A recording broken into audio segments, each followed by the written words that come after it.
In today's video, I'm going to show you how to master the essential Airtable keyboard shortcuts for navigation, record management, editing, and searching, so you can move through your bases like a total pro. Airtable is one of the most flexible database tools out there, combining the simplicity of a spreadsheet with the power of a relational database, and knowing these shortcuts will save you hours of clicking around. If you find this helpful, please like and subscribe, and let's get started.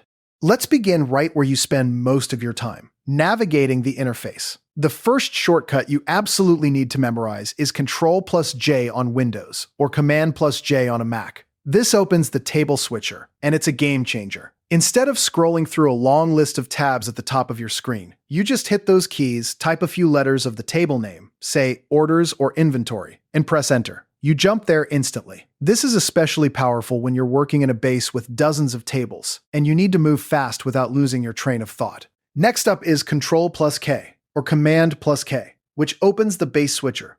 This is your gateway to moving between different bases entirely. If you're juggling a project management base and a client database, this shortcut lets you flip between them without ever touching your mouse. Then there's Control+Shift+K, or Command+Shift+K, which opens the view switcher. Views are different ways of looking at the same table, like a grid view, a calendar view, or a filtered gallery. Just type the name of the view you want, hit enter, and you're there. These three shortcuts alone will cut your navigation time in half, so practice them until they become muscle memory. Now let's talk about managing your records efficiently. The spacebar is your friend here. When you have a record selected, pressing space expands it so you can see every field at once. This is perfect for reviewing a customer's full profile or a task's complete details without having to scroll horizontally. Once you're inside that expanded record, use Control+Shift+Period or Command+Shift+Period to jump to the next record. And Control+Shift+Comma or Command+Shift+Comma takes you back to the previous one. This lets you quickly flip through a series of records, reviewing or editing them one by one, like flipping pages in a digital book. When it's time to add new data, Shift+Enter is a lifesaver. Hit that combination and it inserts a new record directly below the cell you're currently in. No clicking around for the Add Record button. If you want to add a record at the very end of your table, use Control+Enter on Windows or Command+Enter on Mac. You'll get a fresh blank row at the bottom, ready for input. I use this constantly when I'm importing data manually or adding items on the fly during a meeting. One common pitfall to avoid is accidentally pressing just Enter when you meant to press Shift+Enter. That will take you down a cell instead of creating a new record. So take a moment to feel the difference. Let's dive into editing and cell management. To edit the content of a cell, you can press Enter, or on most keyboards, F2 does the same thing. This puts you into edit mode so you can type directly. If you're dealing with a cell that contains a long block of text, a lengthy note, or even a piece of code, you'll want to use Shift+Space. This expands that individual cell into a larger editing window, giving you room to see everything at once instead of squinting at a tiny text box. It's a small trick, but it makes a world of difference for quality control. Another hidden gem is Control+Semicolon on Windows, or Command+Semicolon on Mac. This inserts the current date and time directly into a date field.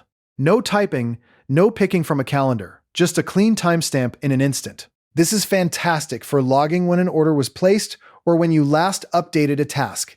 And if you need to duplicate a record or a field, try the Alt+Drag method on Windows, or Option+Drag on a Mac. Click and hold the record number or the field you want to copy, then drag while holding the Alt or Option key.